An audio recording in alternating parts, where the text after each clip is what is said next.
भवशङ्करदेशिकमे शरणं भवशङ्करदेशिकमे शरणं भवशङ्करदेशिकमे शरणं भवशङ्करदेशिकमे शरणं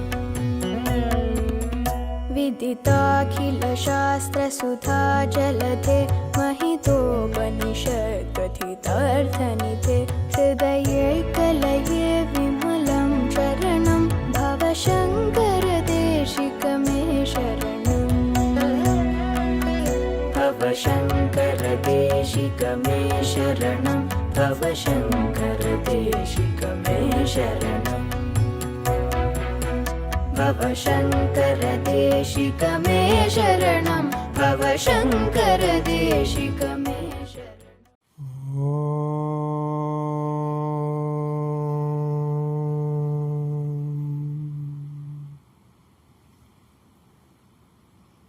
श्रुतिस्मृतिपुराणानामालयं करुणालयं नमामि भगवत्पादं शङ्करं लोकशङ्करं शङ्करं शङ्कराचार्यं केशवं बादरायणं सूत्रभाष्यकृतौ वन्दे भगवन्तो पुनः पुनः ईश्वरो गुरुरात्मेति मूर्तिभेदविभागिने व्योमवद्व्याप्तदेहाय दक्षिणामूर्तये नमः। ॐ शान्ति शान्ति शान्तिः।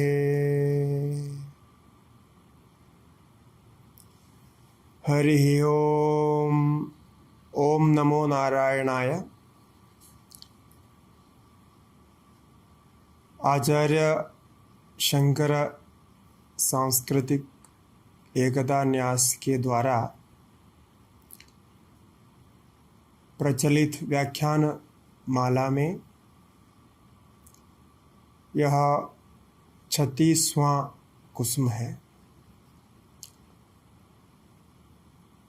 वेदांत विषयों के प्रचार के लिए न्यास द्वारा ये जो परंपरा चलाई जा रही है ये बहुत ही प्रशंसनीय है। जन सामान्य तक उस अद्वैत दर्शन को पहुंचाने के लिए ये बहुत अधिक उपयोगी सिद्ध होगा। इस व्याख्यान माला में अब तक वेदांत के अनेक विषयों पर अनेक आदरणीय आचार्यों द्वारा व्याख्यान हो चुका है और आप सभी उन व्याख्यानों के द्वारा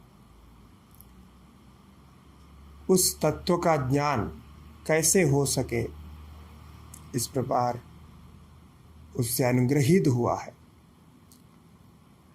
अब इस कड़ी में हम शरीर त्रय विवेक इस विषय पर चर्चा करेंगे। अद्वैत का जो स्वरूप है सर्वव्यापक है, सबके अंतर्यामी, समरस, एकात्म रूप में स्थित है।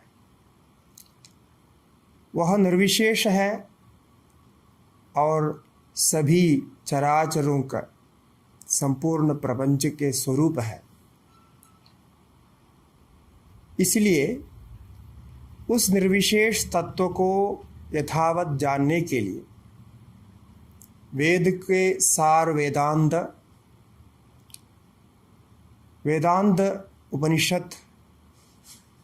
उपनिषदों में अनेक प्रक्रियाएं अपनाई हैं। प्रक्रियाओं का अर्थ है एक मेथडोलॉजी। अलग अलग अवसर में अलग अलग विषय को लेकर के ये मेथडोलॉजी प्रक्रिया चलाई जाती है।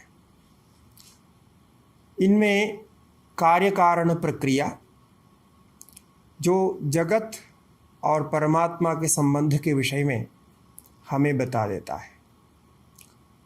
कैसे परमात्मा सर्वव्यापक है, कैसे परमात्मा सबके उपादान कारण है, यह कार्य कारण प्रक्रिया के द्वारा समझाया जाता है। वेदांत के प्राथमिक प्रकरण ग्रंथों से लेकर ब्रह्मसूत्र तक विषयों का प्रतिपादन इस कार्य कारण प्रक्रिया के अंतर्गत होता है। ब्रह्मसूत्र में तो अथादो ब्रह्म जिज्ञासा यहाँ से आरंभ कर जन्माद्यस्य यतः दूसरे सूत्र से ये कार्य कारण प्रक्रिया ही चलाई जाती है। तो कारण में ही कार्य स्थित होता है, जैसे मृत्तिका में घट आदि पदार्थ स्थित है। इस प्रकार परमात्मा यदि सबका कारण है ऐसा जान लिया जाए तो उस परमात्मा में सभी कुछ स्थित है ऐसा भी जाना जा सकता है।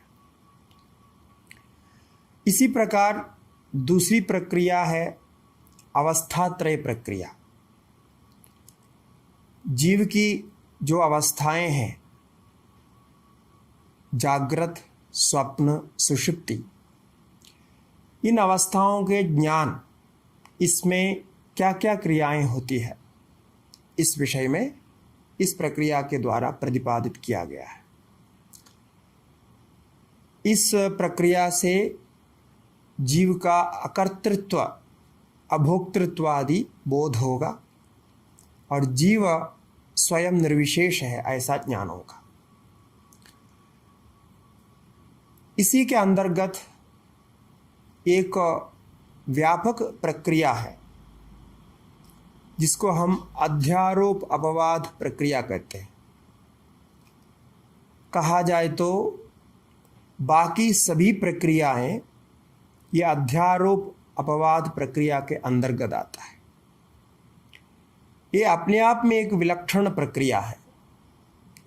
इसमें ये कहा जाता है कि जो कुछ भी वेदांत के द्वारा प्रतिपादित होता है वो सब जीव के अज्ञान निवृत्ति के लिए शास्त्र के द्वारा कल्पित मार्ग है, यानी तरीका है। इसको आचार्य शंकर जी ने अपने भाष्य में प्रतिपादन प्रक्रिया तो ऐसा ऐसे शब्द से कहते हैं। प्रतिपादन करने की ये शैली है। और आचार्य शंकर के परम गुरु गौड़पाद आचार्य ने अपने मांडुक्य कारिका में उपदेशादयं वादो नास्ति भेदक कथंचना ऐसा कहा। इस प्रकार से जो वास्तविक ब्रह्म का स्वरूप नहीं है, ऐसे कार्य कारण अवस्था जिसमें अभी हम विचार करने जा रहे हैं, शरीरत्रय, पंचकोश आदियों की कल्पना करके जीव को आत्मबोध कराता है। ये इसलिए आवश्यक होता है कि जीव अपने स्वरूप को न पहचानने के कारण शरीर आदि से तादात्म्य कर बैठा है, जिसको अध्यास नाम से कहते हैं। जो जीव का स्वरूप नहीं है उसको जीव ने अपना स्वरूप मान लिया। इसलिए इससे विवेक करना आवश्यक होता है। विवेक के बिना इसका ज्ञान नहीं होगा। तो शरीर के साथ तादात्म्य किया तो शरीर से अलग होना चाहिए। अलग कैसे हो सकता है? विवेक विवेचन के द्वारा ही हो सकता है। तो इसीलिए वो विवेक शास्त्र का एक मुख्य विषय बन जाता है। यहाँ हम शरीर त्रय का विवेक समझेंगे। तो 3 शरीर कहा गया है, स्थूल शरीर, सूक्ष्म शरीर, कारण शरीर। वैसे सामान्य रूप से सामान्य जनता ये 3 शरीर को अलग से नहीं जानते। हमें तो एक ही शरीर ज्ञात है जो स्थूल शरीर है। स्थूल शरीर से हमारा जीवन चलता है। जो जीवन के प्रयोजन हैं हमें उससे ही सिद्ध हो जाता है। इसलिए अन्य शरीर के बारे में हम विवेचन नहीं करते। और जो अभ्यास हमारा होता है, जो एजुकेशन हमारा होता है, अध्ययन होता है, उसमें भी इस प्रकार का विवेचन नहीं होता है। किंतु यदि कोई मोक्ष पाना चाहता है, उस परमात्मा के स्वरूप को जानकर परम आनंद को, परम शांति को, समरसता को, सर्वात्म भाव को प्राप्त करना चाहता है, तो उसे ये शरीर आदि संबंध से पृथक आत्मा का स्वरूप जानना ही होगा। इसलिए ये शरीरत्रय विवेक अत्यंत आवश्यक होता है। कहा जाए तो ये शरीरत्रय विवेक के बाद ही वेदांत की प्रवृत्ति होती है, क्योंकि शरीरत्रय विवेक से आत्मा अजन्मा है, अमर है, ऐसा अनुभव होता है, साक्षी रूप से अनुभव होता है। हम यहाँ वेदांत की प्रक्रिया के अनुसार ये शरीरत्रय का विवेचन करेंगे। शरीरत्रय के संबंध में ईशावास्य भाष्य में भाष्यकार का उल्लेख है। ईशावास्य उपनिषद का 8वां मंत्र है जो प्रसिद्ध है। सपर्यकात् शुक्रमकायम् अव्रणम् अस्नाविरगुं शुद्धम् अपापविद्धम् कविर्मनीषी परिभो स्वयंभू याथा तथ्यथो अर्थान् व्यदधात् शाश्वतीभ्यः समाभ्यः। यह मंत्र है। इस मंत्र में परमात्मा का स्वरूप का वर्णन है। इसका भाष्य में सपर्यकात् शुक्रम अकायम, ये अकायम शब्द से आचार्य जी ने लिखा है कि ये लिंग शरीर वर्जितः इत्यर्थः, ऐसा लिखा है। तो लिंग शरीर का अर्थ सूक्ष्म शरीर होता है। तो सूक्ष्म शरीर रहित वह परमात्मा है। सूक्ष्म शरीर क्या है, आगे हम विचार कर रहे हैं। अकायम अव्रणम अस्नाविरह, अव्रणम व्रण रहित, घाव आदि जिसमें नहीं हो, और अस्ना सिरा से रहित, ये दोनों स्थूल शरीर का प्रतिषेध है। और शुद्धम अपापविद्धम आगे कहा। तो शुद्धम शब्द से आचार्य जी वहाँ अविद्या मल रहितम ऐसा अर्थ करते हैं।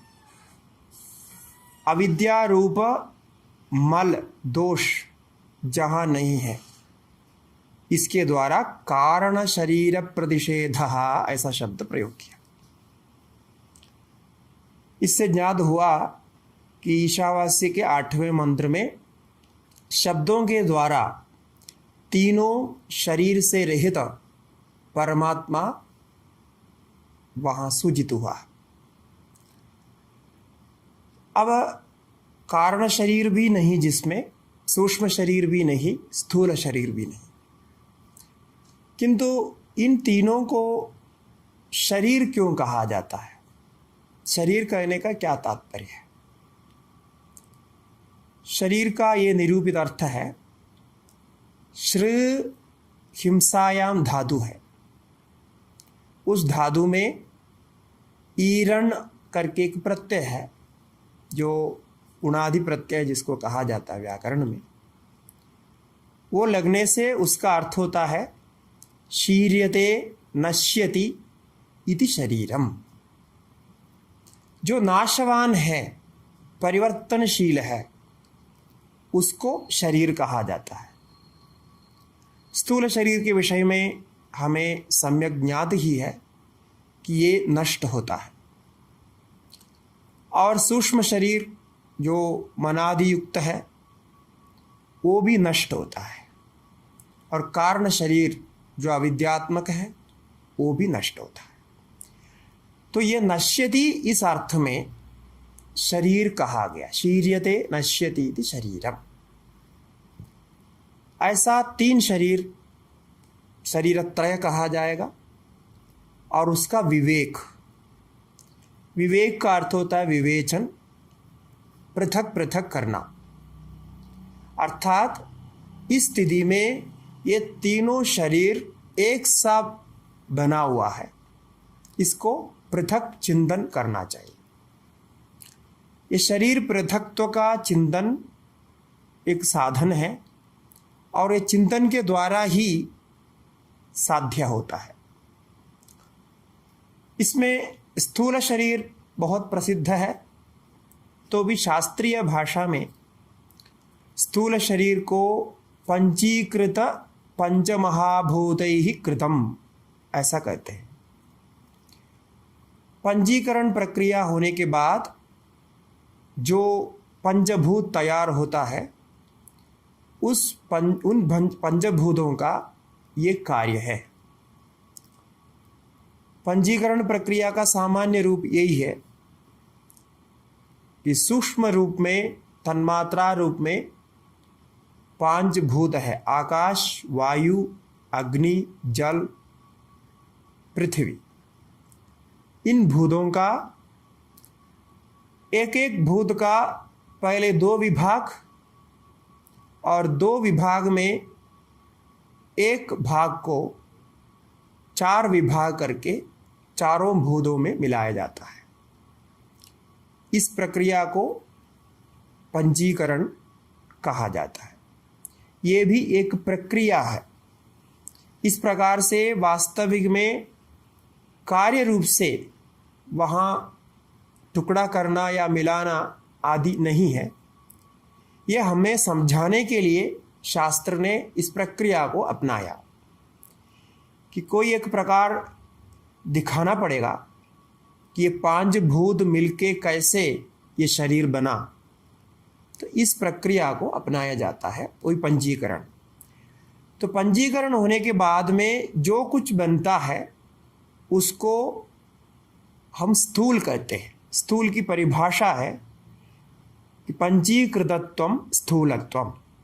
वेदांत में कोई पूछे कि ये स्थूल किसको कहा जाता है, तो उसमें ये परिभाषा दी जाती है। जो पंजीकृत हो गया उसको स्थूल कहते हैं। तो 5 विभाग करके तत्व बनाया गया हो। इसलिए जो आजकल जो प्रसिद्ध आटम है, परमाणु है, वो भी वेदांत की दृष्टि से पंजीकृत होता है, स्थूल होता है। छोटे से छोटे अणु परिमाण के कोई वस्तु भी हो, पार्टिकल्स आदि जो भी होता है, ये सब वेदांत की दृष्टि से स्थूल कहा जाता है। ऐसा हमारा शरीर भी स्थूल शरीर हुआ। ये स्थूल शरीर कर्मजन्य होता है, और सुख दुख आयतनम ऐसा कहते हैं। सुख और दुख को कर्म फल के द्वारा भोगने के लिए ये आश्रय है। हमें अपने जीवन में इस बात को मन में धारण करना चाहिए कि हमारा ये शरीर मिला हुआ है कर्म का फल भोगने के लिए और नूतन कर्म को संपादन करने के लिए। दोनों ही इस शरीर का उद्देश्य होता है कि पूर्वकृत कर्मों के फल से, प्रारब्ध से हम शरीर में सुख दुख भोगते हैं। तो कोई किसी प्रकार जन्म लेता है, किसी कर्म में निरत होता है और उसका फल प्राप्त करता है। कोई अत्यंत सुखी जैसा दिखता है, कोई अत्यंत दुखी जैसा दिखता है। ये विविध प्रकार के जो दिखाई देते हैं प्रपंच में, ये कर्म फल के कारण इस स्थूल शरीर को देही आत्मा आयतन बनाने के कारण होता है। और इस स्थूल शरीर के लक्षण में हमें ज्ञात है कि ये पहले अस्ति, जायते, वर्धते, विपरिणमते, अपक्षीयते, विनश्यति, ऐसे भाव को, षड विकार को प्राप्त करता है। अस्ति जायते, ये अस्ति जायते में कभी जायते को पहले, अस्ति को बाद में भी रखा जाता है। तो पहले होता है, उसके बाद उत्पन्न होता है, गर्भ से बाहर आकर के उत्पन्न होता है, जन्म होता है, बाद में वृद्धि को प्राप्त करता है, फिर परिणाम होता रहता है। ऐसे परिणत होकर के वृद्धावस्था को प्राप्त करता है और धीरे धीरे क्षय होने लगता है। अंत में मृत्यु पाकर अपने शरीर को पूरा कर देता है, विनश्यति। ये इसमें जितने ये षड्विकार हैं, ये नियत है, ये अवश्यम भावी है। जन्म से ही लेकर ये विकार स्वतः ही चलता है।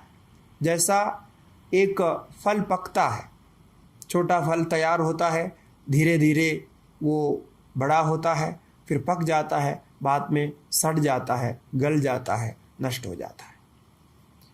ऐसा ही ये शरीर की गति है। और इस शरीर के आकार के बारे में वर्णन करने की आवश्यकता नहीं, सभी जानते हैं। और इस शरीर को अन्न के द्वारा ही बनाया गया और अन्न से इसकी रक्षा होती है और बाद में पृथ्वी रूप अन्न में वो लीन हो जाता है। इसके कारण इस शरीर को अन्नमय ऐसा भी कहा जाता है। जैसे पंचकोश की प्रक्रिया में अन्नमय कोश है, ये शरीर को लेकर के है। इस प्रकार सभी प्राणी का अपना एक शरीर है। इस शरीर में एक आध्यात्मिकता दिखाई है। ये शरीर एक मंदिर है। इस शरीर को आप सात्विक भाव से पवित्र रखेंगे तो इसमें जो देवता निवास करते हैं, उन देवताओं से आपको आशीर्वाद मिलेगा। वह देवता परमात्मा का स्वरूप ही है। इसीलिए शरीर को पवित्र रखने की बहुत सारे क्रियाएं हमारी संस्कृति में चली आ रही है, जो हम आचार विचारों के नाम से जानते हैं। ये उस भाव से है, परमात्मा का ज्ञान उसमें हो, उस भाव से ये विचार रखे गए। और बृहदारण्यक उपनिषद में और एक सुंदर बात है, वहाँ याज्ञवल्क्य ऋषि इस स्थूल शरीर को औषधि यानी पेड़ों के शरीर के साथ तादात्म्य करते हैं, तुलना करते हैं। वे कहते हैं, याज्ञवल्क्य ऋषि वहाँ कहते हैं कि जैसे हमारे शरीर होता है वैसे ये पेड़ों का शरीर है। पेड़ों में भी आपके बाहर के जो त्वचा है हमारे शरीर के त्वचा जैसा है, उसके अंदर रस है हमारे शरीर के रक्त जैसा है, अंदर मांस है और वो हमारे मांस जैसे है। ऐसे तुलना करते हैं। मतलब ये जो भाव है ये उत्कृष्ट भाव है कि हमारे शरीर जैसे ही पेड़ों का शरीर है, अन्य सभी का शरीर है, ऐसा भाव हमारे अंदर आए तो परमात्मा का दर्शन अवश्य होगा। ये भाव वहाँ बृहदारण्यक में प्रकट किया। और ये शरीर नित्य नहीं है। ये गीता में जैसे कहा, वासांसि जीर्णानि यदा विहाय नवानि गृह्णाति नरोपराणि, ये शरीर समय आने पर नष्ट होगा। जैसे एक पुराना वस्त्र, वो जब पुराना हो जाता है तो उसको त्याग दिया जाता है और नया वस्त्र का ग्रहण करता है। इसी प्रकार ये शरीर भी नष्ट होने वाला। अब ये शरीर से विवेक करने पर ये शरीर के अंदर और एक तत्व मालूम पड़ता है, वह है प्राण तत्व, वह है मनोतत्व। मन भी शरीर के अंदर है। तो मन, प्राण और मन के ही, अंतःकरण के ही अनेक भेद में बुद्धि, चित्त आदि शब्दों से भी हम कहते हैं, अहंकार भी है। ये सब अंदर हमें ज्ञात होता है कि शरीर के कुछ विकृति होने पर, शरीर के कुछ रोग आदि होने पर अंदर मन में उसका एहसास होता है। मन के द्वारा हम उसको ठीक करने के, निवारित करने के प्रयास करते हैं। इसलिए एक और शरीर का अनुभव हमें अंदर होता है। अपने मैं हूँ, मेरा है, ऐसा अनुभव होता है। जैसा स्थूल शरीर में होता है वैसे ही अंदर की शरीर की भावना हमारे ऋषियों ने की। उसको हम सूक्ष्म शरीर नाम से कहते हैं।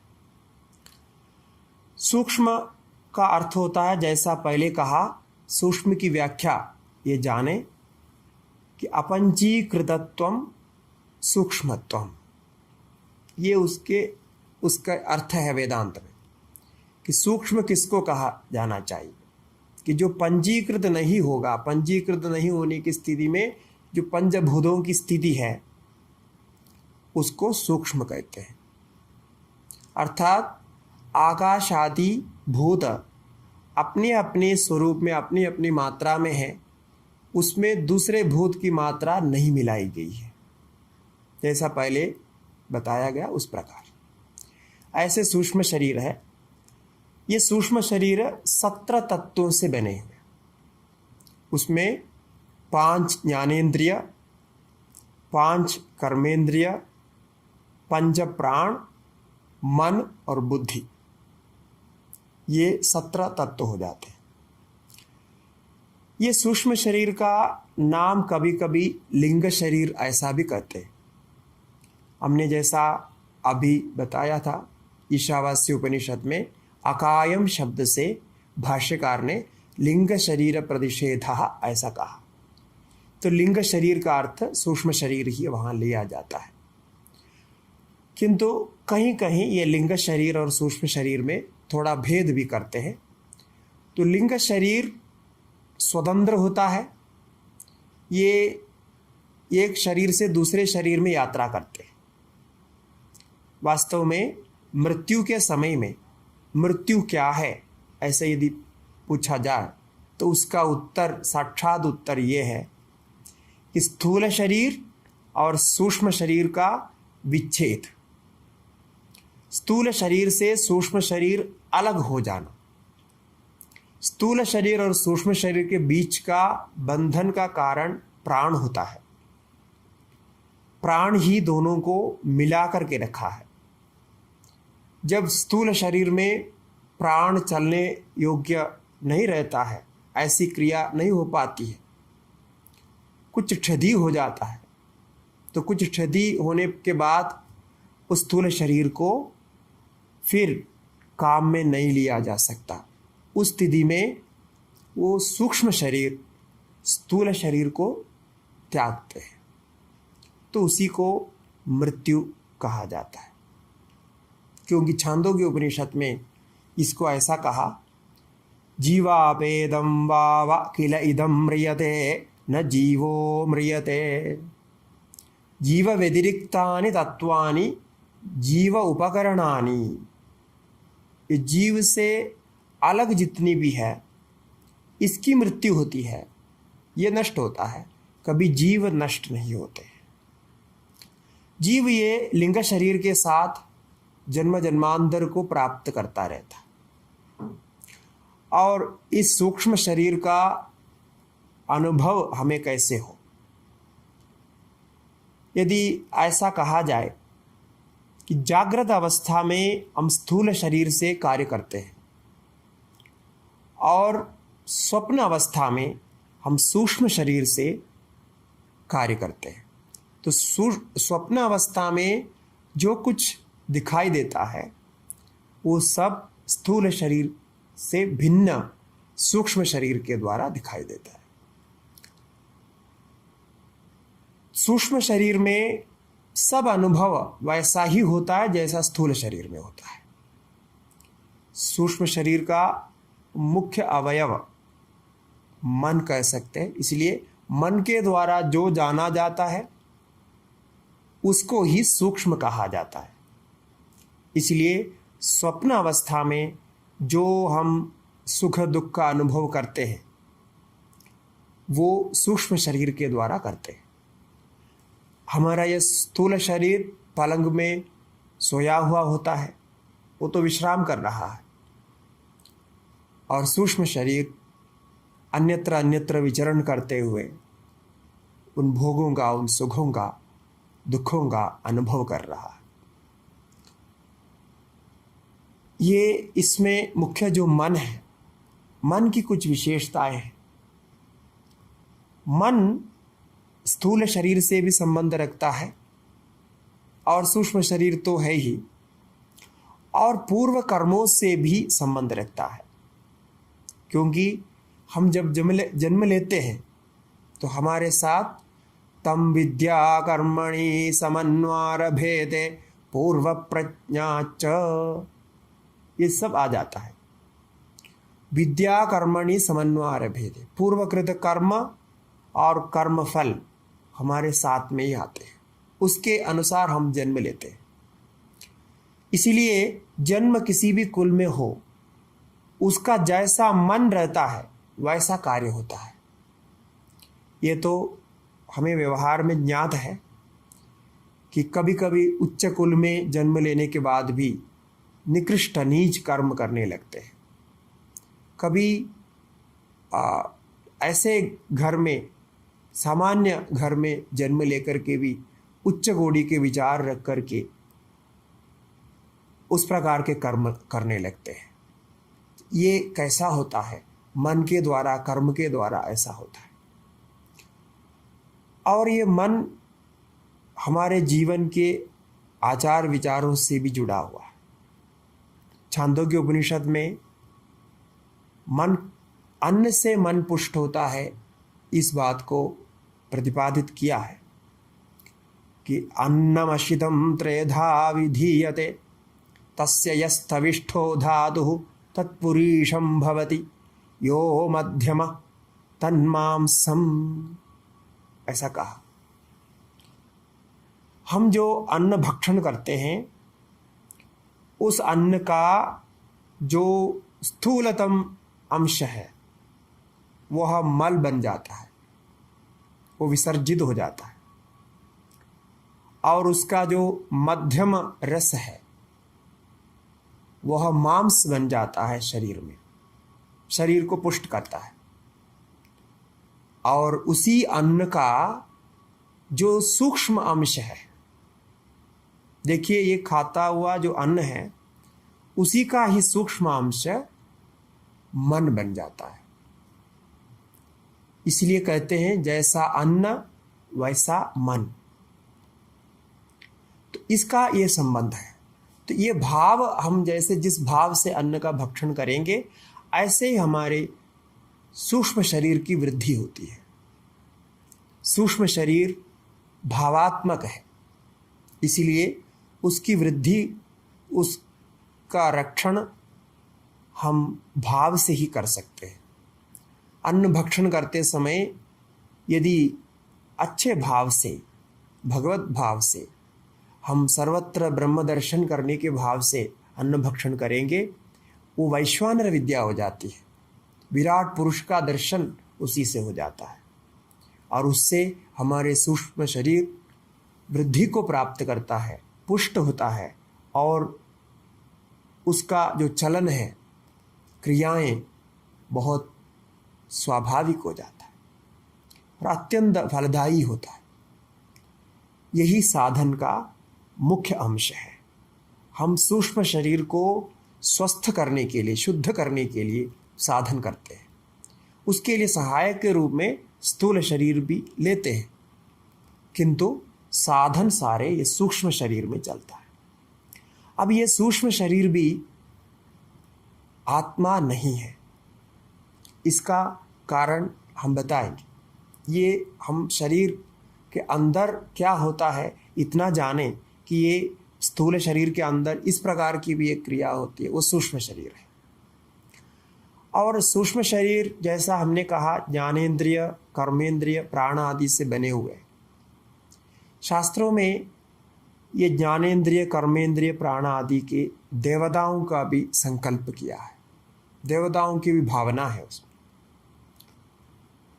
कि एक एक इंद्रिय के अलग अलग देव हैं।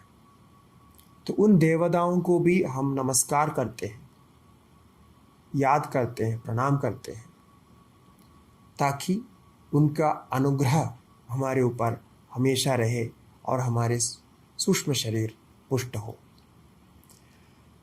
इस प्रकार अंतःकरण में मन को ले तो मन की देवता चंद्रमा है और बुद्धि लेने पर बुद्धि की देवता ब्रह्मा, ऐसा कहा है।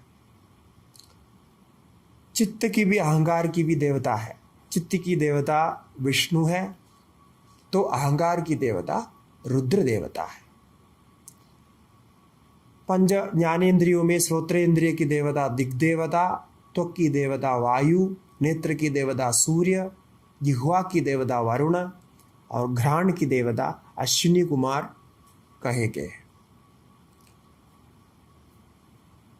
इसी प्रकार कर्मेंद्रिय की देवताओं में वाणी की अग्नि और हाथ की इंद्र, पैर के विष्णु और पायु गुदा की देवता मृत्यु और उपस्थ की देवता प्रजापति कहे गए। ये क्यों कहा? क्योंकि हम जब नित्य कर्म करते हैं, इन देवताओं के नमस्कार प्रणाम करते हैं। पूजा पाठ करने वाले ये विशेष जानते होंगे कि इन देवताओं का नमस्कार होता है। ये किसके लिए होता है? कि यही देवता मिलके ये शरीर चलाते हैं। यही सूक्ष्म शरीर का अंश है। अब ये सूक्ष्म शरीर के भी कारण रूप से स्थूल शरीर का, सूक्ष्म शरीर का, दोनों शरीरों का कारण होने से कारण शरीर कहा जाता है अविद्या को। यह अविद्या क्या है? अज्ञान क्या है? तो स्वस्वरूप अज्ञानम तत्कारण शरीरम, ऐसा कहा। स्वस्वरूप का अज्ञान, अपने स्वरूप को नहीं जानना, यही अज्ञान का स्वरूप है। अपने स्वरूप को नहीं जानने के कारण जो हमारा स्वरूप नहीं है उसको स्वरूप मान के प्रवृत्ति कर रहा है। यही कारण शरीर का लक्षण कहा गया। तो आत्म विषयम स्वाभाविकम अज्ञानम, ऐसा आचार्य शंकर अपने भाष्य में कहते हैं। अविद्यारहितम, अभी जैसा कहा, कारण शरीर प्रतिषेध। अविद्या, अज्ञान जिसमें नहीं है, ऐसा हमारा स्वरूप है। ये जो कारण शरीर है, ये कारण शरीर से ही बाद में सूक्ष्म और स्थूल शरीर जन्म लेता है।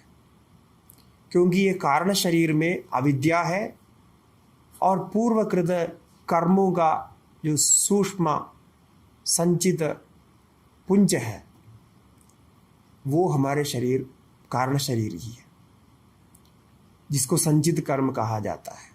कि हमने अनेक कर्म करके जो संचय किया, एकत्रित किया हुआ कर्म, जो बाद में भोग के लिए हम अपने जीवन में प्रारब्ध बनाने के लिए लेते हैं उसी को संचय कहा जाता है। वो कर्म भी इस कारण शरीर में मिला हुआ रहता है। जैसा कहा तम विद्या कर्मणि समन्वयारभेद, ये सारा मिला करके कारण शरीर है। अब ये शरीर का सामान्य स्वरूप ज्ञान हो गया कि जागृत अवस्था में हम जो शरीर प्रयोग करते हैं स्थूल शरीर, और स्वप्न अवस्था में सूक्ष्म शरीर। ऐसा है तो सुषुप्ति अवस्था में कारण शरीर ऐसा कहा जाता है।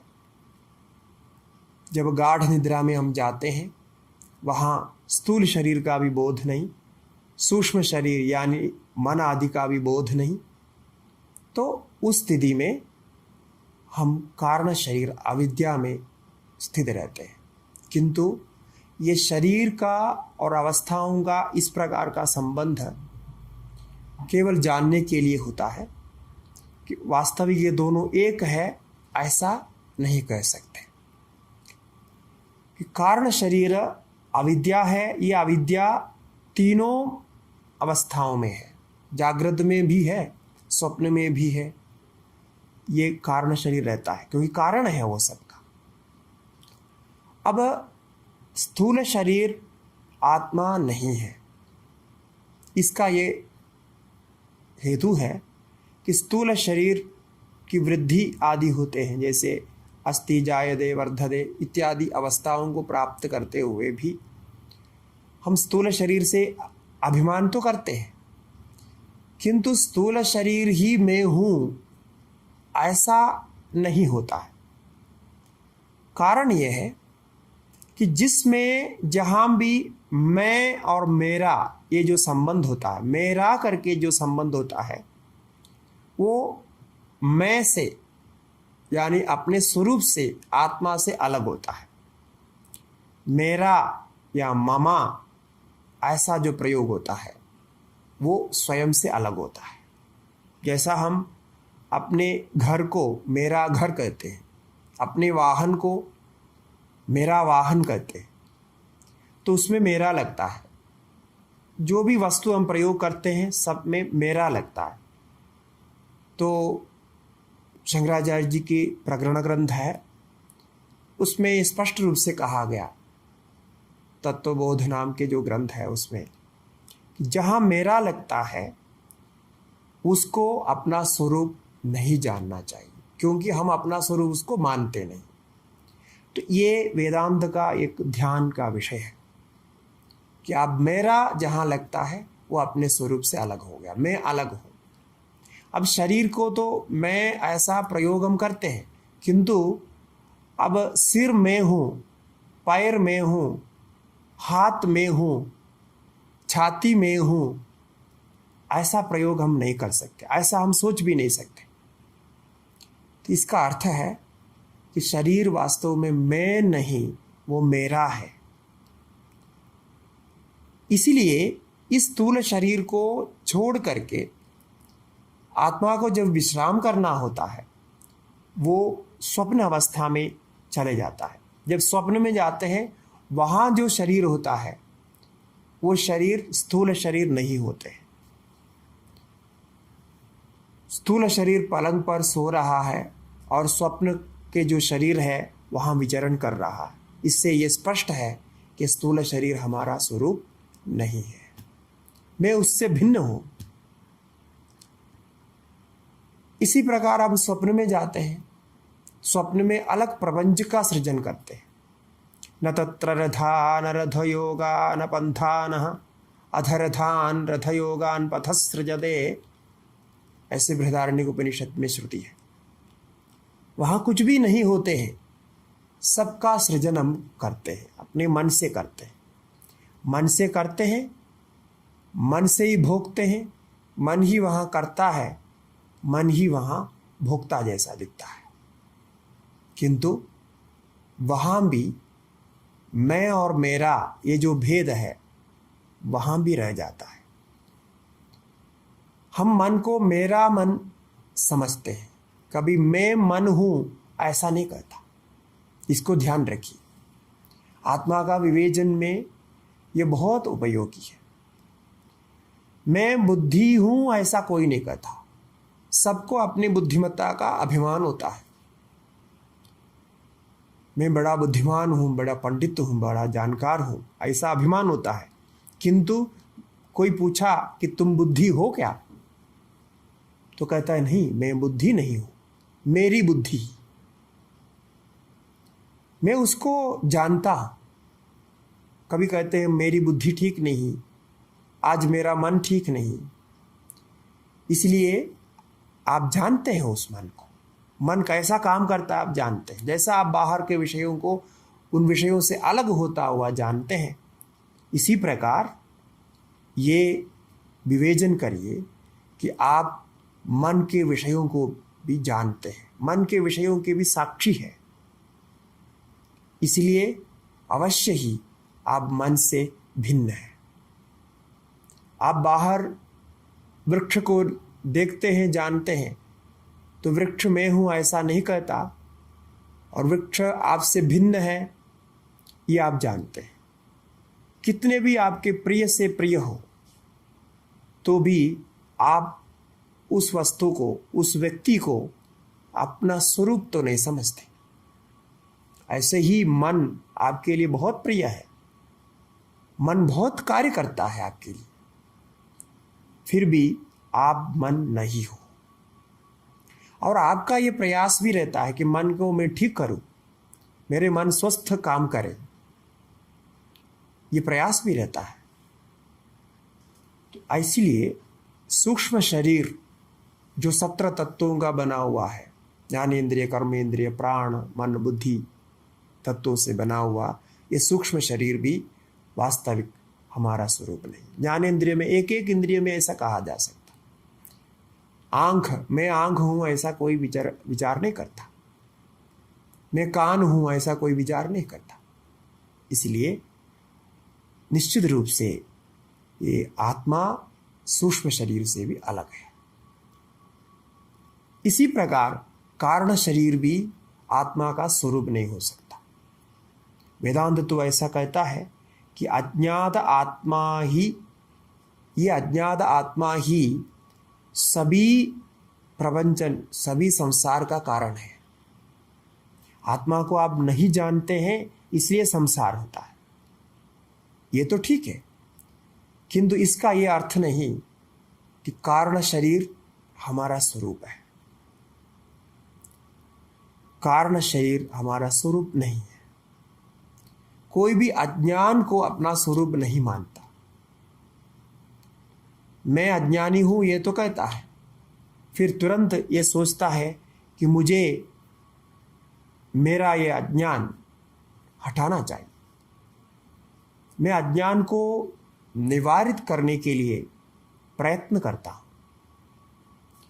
तो ये सब दिखाता है कि अज्ञान अपने से अलग है। और अज्ञान आता है, जाता है, कभी कम होता है, जाता है, ये सब दिखाई पड़ता है। इसलिए अज्ञान भी हमारा स्वरूप नहीं, आत्मा का स्वरूप नहीं। आत्मा उपशांत है, शांत है, एक रस है, सर्वव्यापक है, सबके अंदर समान है। जब सुषुप्ति अवस्था में, गाढ़ निद्रा में हम सो जाते हैं, वहां हमारे सामने कोई भेद नहीं रहता। वो अभेद अवस्था है, अद्वैत अवस्था है, कुछ भी नहीं जानता है। कोई कितना भी सामर्थ्यवान हो तो भी सुषुप्ति में, गाढ़ निद्रा में वो अपने को नहीं जान सकता, याद नहीं रख सकता। इतना तक भी याद नहीं रहता है कि हम मनुष्य है कि नहीं है, कि स्त्री है, पुरुष है, मनुष्य है, कि क्या है क्या नहीं है, कुछ भी याद नहीं। जो कुछ करना धरना है, ये सब कुछ जागृत अवस्था की ओर है। जब जागृत अवस्था आ जाती है तब ये अभिमान, अहंकार आकर के सब कार्य को करने लगता है। इसलिए शास्त्र में इस शरीर को कारण शरीर कहा। इसको यदि हम पहचानेंगे कि ये जो कारण शरीर अज्ञान, अपना स्वरूप का ज्ञान नहीं होना, यथार्थ स्वरूप आत्मा का जो परब्रह्म ईश्वरीय स्वरूप, उसका ज्ञान नहीं होना, व्यापक तत्व का ज्ञान नहीं होना, यही सब अनर्थ का कारण है।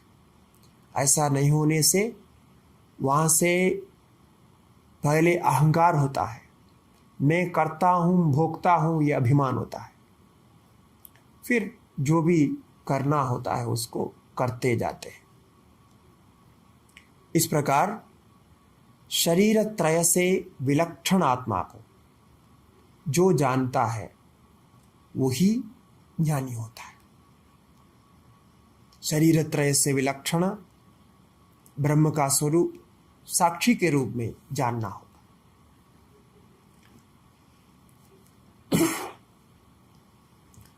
शरीर कभी भी नाशवान है, ये चिंतन करना होगा। आत्मा के अनश्वर स्वरूप को हम ऐसे ही पहचान सकते हैं। बाल्य आदि अवस्थाएं गुजर गई, अब जो अवस्थाएं आ रही है वो भी गुजरने वाली है। हमें उस परमात्मा का व्यापक स्वरूप को इस प्रकार समझना है। वेदांत इसके लिए मार्ग प्रदर्शित करता है। आचार्य शंकर ने अपने भाष्यों के द्वारा, प्रकरण ग्रंथों के द्वारा, स्तोत्र ग्रंथों के द्वारा इसका विस्तार किया कि प्राणी मात्र की रक्षा के लिए उन्होंने बहुत सारे ग्रंथ रचे। उनके जो वेदांत साहित्य है ये अजेय है और ये अद्वैत दर्शन के द्वारा ही हम इस विश्व में शांति ला सकते हैं, परस्पर स्नेह भाव ला सकते हैं, परस्पर मान सम्मान ला सकते हैं, उस समरस को ला सकते हैं जिसको पाने से सभी एक हो जाएंगे। वास्तव में उनके स्मरण में ये जो व्याख्यान माला चलाई जा रही है ये बहुत ही उपयोगी है। इस प्रकार के अनेक विषयों पर और भी आपको आगे श्रवण होता रहेगा। आप सभी पर भगवान की कृपा बनी रहे, आप सभी स्वस्थ रहे, शांत रहे। उस परमात्मा को प्राप्त करने के लिए निरंतर अपने अपने कर्तव्यों को पालन करते हुए कर्म योग, भक्ति योग, ज्ञान योग के द्वारा अपने कर्तव्यों को पालन करते हुए आप उस परमात्मा को पाए। इसी प्रार्थना के साथ व्याख्यान माला के ये कुसुम को यहाँ समर्पित कर रहा हूँ। ओम नमो नारायणाय। विदिताखिल शास्त्र सुधा जलधे महितोपनिषत् कथितार्थनिधे हृदये कलये विमलं शरणं भवशङ्कर देशिक मे शरणं भवशङ्कर देशिक मे शरणं भवशङ्कर देशिक मे शरणं।